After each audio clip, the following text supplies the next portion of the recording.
हिडिंबासुर का वध।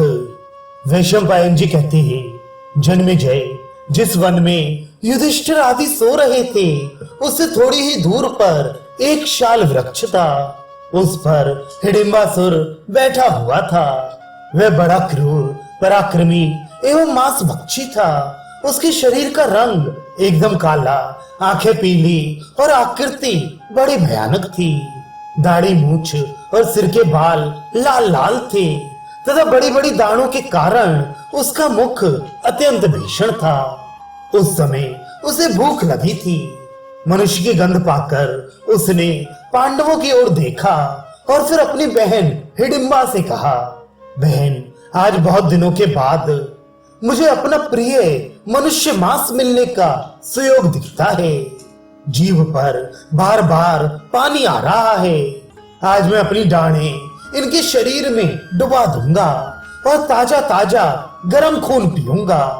तुम इन मनुष्यों को मारकर मेरे पास ले आओ, तब हम दोनों इन्हें खाएंगे और ताली बजा बजा कर नाचेंगे। अपने भाई की आज्ञा मानकर वह राक्षसी बहुत जल्दी पांडवों के पास पहुंची। उसने जाकर देखा कि कुंती और युधिष्ठिर आदि तो सो रहे हैं, लेकिन महाबली भीमसेन जग रहे हैं। भीमसेन के विशाल शरीर और परम सुंदर रूप को देखकर हिडिंबा का मन बदल गया और वे सोचने लगी, इनका वर्ण श्याम है, बाहें लंबी हैं, सिंह के समान कंधे हैं, शंख की तरह गर्दन और कमल से सुकुमार नेत्र हैं, रोम रोम से छवि चटक रही है। अवश्य ही ये मेरे पति होने योग्य हैं। मैं अपने भाई की क्रूरतापूर्ण बात नहीं मानूंगी, क्योंकि भ्रात प्रेम से बढ़कर पति प्रेम है। यदि इन्हें मारकर खाया जाए तो थोड़ी देर तक हम दोनों तृप्त रह सकते हैं, परंतु इनको जीवित रखकर तो मैं बहुत वर्षों तक सुख भोग कर सकती हूँ। ये सोचकर हिडिंबा ने मानुषी स्त्री का रूप धारण किया और धीरे धीरे भीमसेन के पास गई। दिव्य गहने और वस्त्रों से भूषित सुंदरी हिडिंबा ने कुछ संकोच के साथ मुस्कुराते हुए पूछा, पुरुष शिरोमणि, आप कौन, कहां से आए हैं? ये सोने वाले पुरुष कौन हैं? ये बड़ी बूढ़ी स्त्री कौन है? ये लोग इस घोर जंगल में घर की तरह निशंक होकर सो रहे हैं। इन्हें पता नहीं कि इसमें बड़े बड़े राक्षस रहते हैं और हिडिंब राक्षस तो पास ही है। मैं उसी की बहन हूँ। आप लोगों का मांस खाने की इच्छा से ही उसने मुझे यहाँ भेजा है। मैं आपके देवोपम सौंदर्य को देखकर मोहित हो गई हूँ। मैं आपसे शपथ पूर्वक सत्य कहती हूँ कि आपके अतिरिक्त और किसी को हम अपना पति बनाना नहीं चाहती। आप धर्मज्ञ हैं, जो उचित समझे वो करें। मैं आपसे प्रेम करती हूँ, आप भी मुझसे प्रेम कीजिए। मैं इस नरभक्षी राक्षस से आपकी रक्षा करूंगी और हम दोनों सुख से पर्वत की गुफा में निवास करेंगे। मैं स्वेच्छानुसार आकाश में विचर सकती हूँ। आप मेरे साथ अतुलनीय आनंद का उपभोग कीजिए। भीमसेन ने कहा, अरे राक्षसी, मेरी माँ, बड़े भाई और छोटे भाई सुख से सो रहे हैं। मैं इन्हें तो छोड़कर राक्षस का भोजन बना दूं और तेरे साथ काम क्रीड़ा करने के लिए चला चलूं। ये भला कैसे हो सकता है? हिडिंबा ने कहा, आप जैसे प्रसन्न होंगे मैं वही करूंगी। आप इन लोगों को जगा दीजिए, मैं राक्षस से बचा लूंगी। भीमसेन बोले, वाह वाह, ये खूब रही। मैं अपनी सुख से सोए हुए भाइयों और माँ को दुरात्मा राक्षस के भय से जगा दूं। जगत का कोई भी मनुष्य, राक्षस अथवा गंधर्व मेरे सामने ठहर नहीं सकता। सुंदरी, तुम जाओ या रहो, मुझे इसकी कोई परवाह नहीं है। उधर राक्षस राज हिडिंब ने सोचा कि मेरी बहन को गए बहुत देर हो गई, इसलिए उस वृक्ष से उतरकर वह पांडवों की ओर चला। उस भयंकर राक्षस को आते देखकर हिडिंबा ने भीमसेन से कहा, देखिए देखिए, वे नरभक्षी राक्षस क्रोधित होकर इधर आ रहा है। आप मेरी बात मानिए, मैं स्वेच्छानुसार चल सकती हूँ। मुझ में राक्षस बल भी है। मैं आपको और इन सबको लेकर आकाश मार्ग से उड़ चलूंगी। भीमसेन बोले, सुंदरी तू डर मत, मेरे रहते कोई राक्षस इनका बाल बांका नहीं कर सकता। मैं तेरे सामने उसे मार डालूंगा। देख मेरी ये बाह और मेरी ये जांग, ये क्या कोई भी राक्षस इनसे पिस जाएगा। मुझे मनुष्य समझकर तू मेरा तिरस्कार ना कर।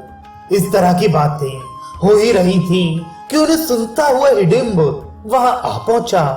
उसने देखा कि मेरी बहन तो मनुष्यों का सा सुंदर रूप धारण करके खूब बन-ठन के और सज धज कर भीमसेन को पति बनाना चाहती है। वे क्रोध से तिलमिला उठा और बड़ी बड़ी आंखें फाड़कर कहने लगा, अरे हिडिंबा, मैं इनका मांस खाना चाहता हूँ और तू इसमें विघ्न डाल रही है। धिक्कार है, तूने हमारे कुल में कलंक लगा दिया। जिनके सहारे तूने ऐसी हिम्मत की है, देख मैं तेरे सहित उन्हें अभी मार डालता हूँ। ये कहकर हिडिंब दांत पीसता हुआ अपनी बहन और पांडवों की ओर झपटा। भीमसेन ने उसे आक्रमण करते देखकर डांटते हुए कहा, ठहर जा मूर्ख, तू इन सोते हुए भाइयों को क्यों जगाना चाहता है? तेरी बहन ने ही ऐसा क्या अपराध कर दिया है? हिम्मत हो तो मेरे सामने आ, तेरे लिए मैं अकेला ही काफी हूँ, तो स्त्री पर हाथ ना उठा।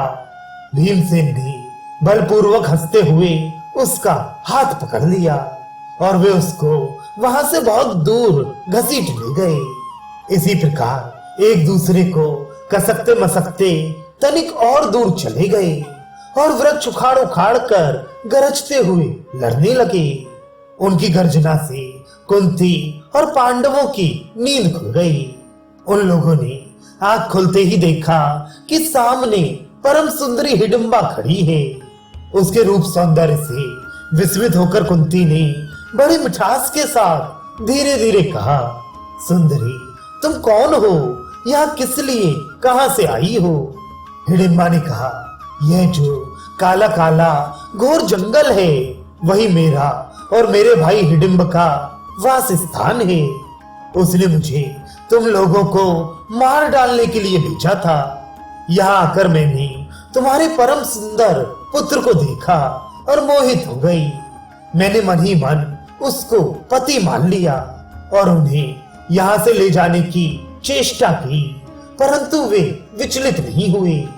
मुझे देर करते देख मेरा भाई स्वयं यहाँ चला आया और उसे तुम्हारे पुत्र घसीटते हुए बहुत दूर ले गए हैं। देखो इस समय वे दोनों गरजते हुए एक दूसरे को रगड़ रहे हैं। हिडिंबा की ये बात सुनते ही चारों पांडव उठकर खड़े हो गए और देखा कि वे दोनों एक दूसरे को परास्त करने की अभिलाषा से भिड़े हुए हैं। भीमसेन को कुछ दबते देखकर अर्जुन ने कहा, भाई जी कोई डर नहीं, नकुल और सहदेव माँ की रक्षा करते हैं। मैं अभी इस राक्षस को मारे डालता हूँ। भीमसेन बोले, भैया अर्जुन चुपचाप खड़े रहकर देखो, घबराओ मत। मेरी बाहों के भीतर आकर ये बच नहीं सकता।